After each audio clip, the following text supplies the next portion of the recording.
Dans cette dernière discussion sur Tocqueville, je voudrais discuter les limites du modèle tocquevillien, les limites de son pouvoir explicatif concernant en tout cas le modèle chinois, discuter la thèse tocquevillienne selon laquelle l'égalitarisme a un effet dissolvant sur la démocratie.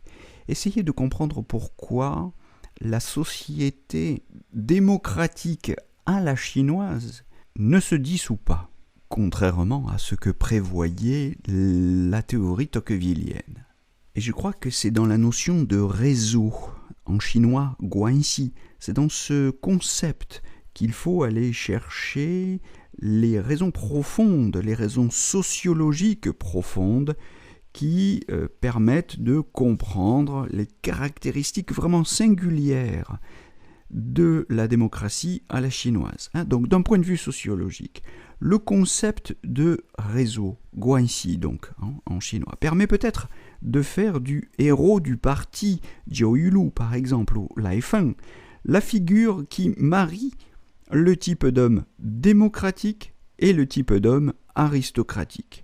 Alors, démocratique parce qu'il relie au sens où il rend service, et aristocratique parce qu'il protège, il hiérarchise.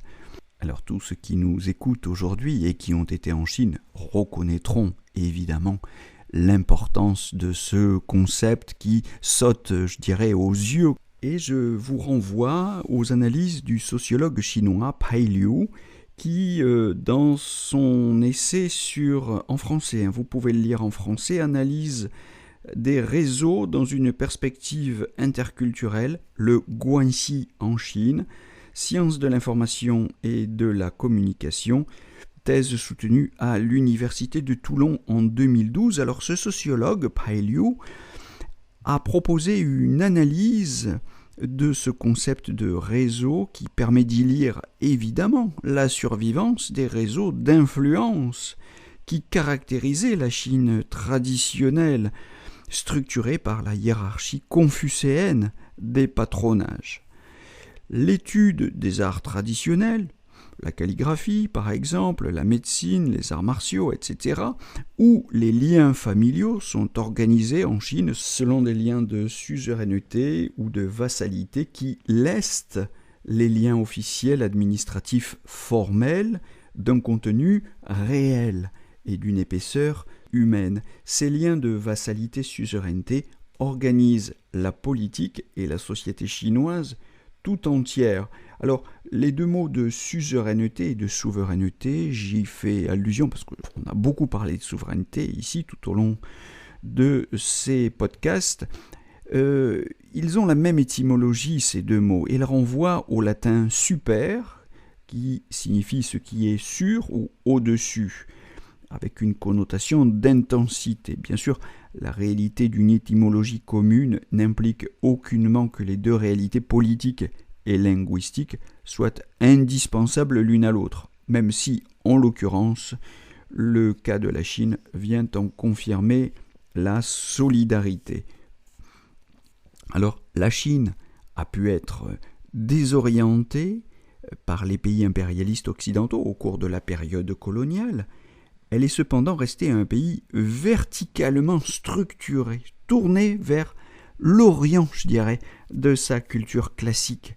Les 5 relations, Wulun en chinois, qui régissent dans le confucianisme les relations familiales, politiques, conjugales, fraternelles et amicales, en fonction des 5 vertus, ont sans doute constitué un antidote à l'effet déstructurant qu'ont exercé sur la société chinoise l'influence des traités inégaux depuis 1842, imposés par les canonnières et leurs valeurs occidentales.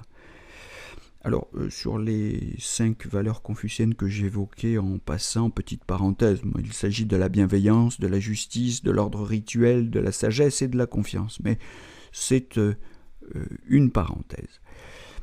Des auteurs chinois ont soutenu le type d'explication que je viens de proposer, ou que je suis en train de proposer, ont soutenu ce type d'hypothèse. Je pense notamment à Bai Trongdong en 2019. Voyez par exemple dans Against Political Equality, The Confucian Case, 344 pages d'explications au cours desquelles l'auteur, Bai Trongdong, se demande comment une forme de gouvernance hybride, orientée par certains principes du confucianisme, ont pu répondre aux problèmes contemporains et permettre à la Chine de suivre sa voie propre, c'est-à-dire une alternative à la démocratie libérale ou représentative occidentale. Il soutient qu'un tel modèle, tout en faisant une place au concept d'égalité, notamment d'un point de vue économique, en termes d'égalité des chances, ou en termes politiques, du point de vue de la responsabilité de l'État envers le peuple, pourrait donner plus de pouvoir décisionnel à ceux qui ont un pouvoir moral et intellectuel supérieur de servir le peuple. Bai Trongdong soutient le modèle d'un régime méritocratique convergent avec une inspiration démocratique libérale qui servirait à restreindre un risque ou limiter un risque d'égalitarisme. Il analyse également l'idée d'un ordre international fondé sur la valeur d'humanité. C'est un auteur intéressant, mais je ferme la parenthèse. Un facteur historico-géographique permet à Tocqueville d'expliquer cet effet dissolvant de l'égalitarisme sur les sociétés démocratiques. Vous vous souvenez que dans De la démocratie en Amérique, Tocqueville écrivait, je le cite, « Dans ces États improvisés en quelque sorte par la fortune, les habitants sont arrivés d'hier sur le sol qu'ils occupent. Ils se connaissent à peine les uns les autres et chacun ignore l'histoire de son plus proche voisin. Dans cette partie du continent américain, la population échappe donc non seulement à l'influence des grands noms et des grandes richesses, mais à cette naturelle aristocratie qui découle des Lumières et de la vertu. » Fin de citation. Mais ces deux facteurs ne sont pas repérables en Chine et n'ont donc pas pu jouer. Malgré son étendue, la Chine n'est pas ce désert qui caractérise encore l'Ouest américain du XVIIIe siècle ou du début du XIXe siècle, quand Tocqueville écrit De la démocratie en Amérique, et dont l'importance est soulignée dès les premières pages donc, de La démocratie en Amérique.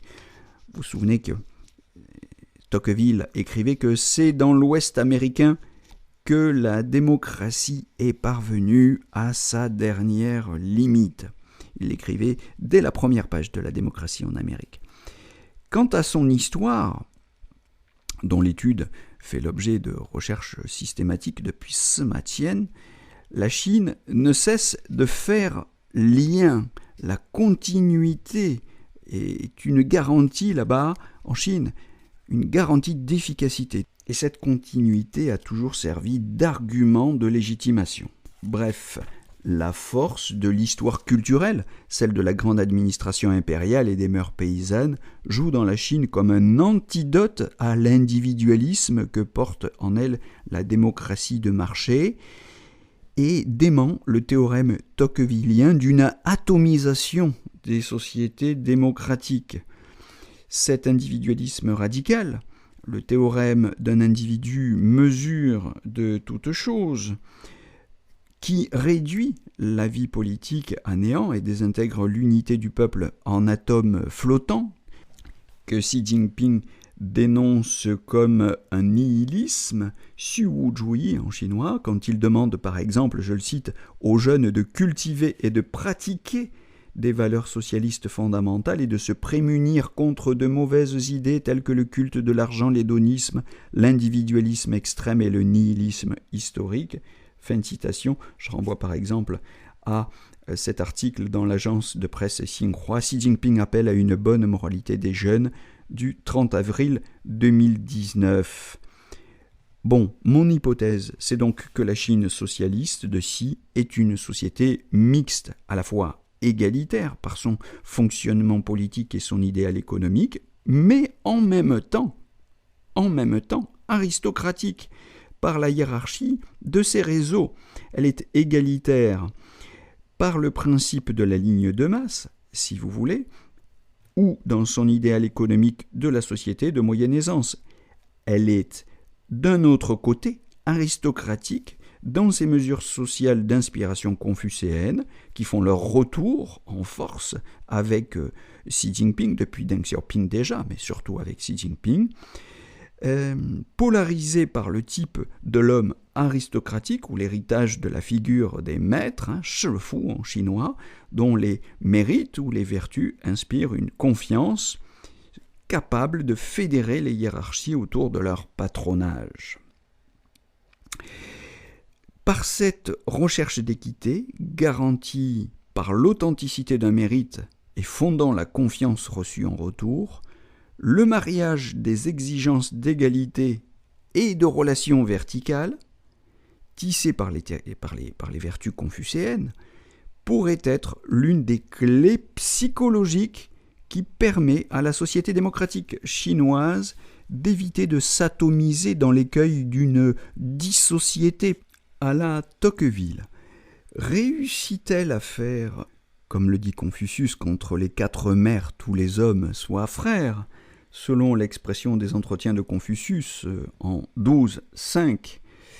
Si c'est le cas, la combinaison des caractères de l'homme démocratique et de l'homme aristocratique et le cercle vertueux du mérite et de la confiance pourrait être, c'est mon hypothèse en tout cas, la clé psychologique de la dynamique de la puissance chinoise, et c'est la raison pour laquelle je tenais à faire cette longue digression par ce long détour par la lecture ou une relecture de la démocratie en Amérique de Tocqueville.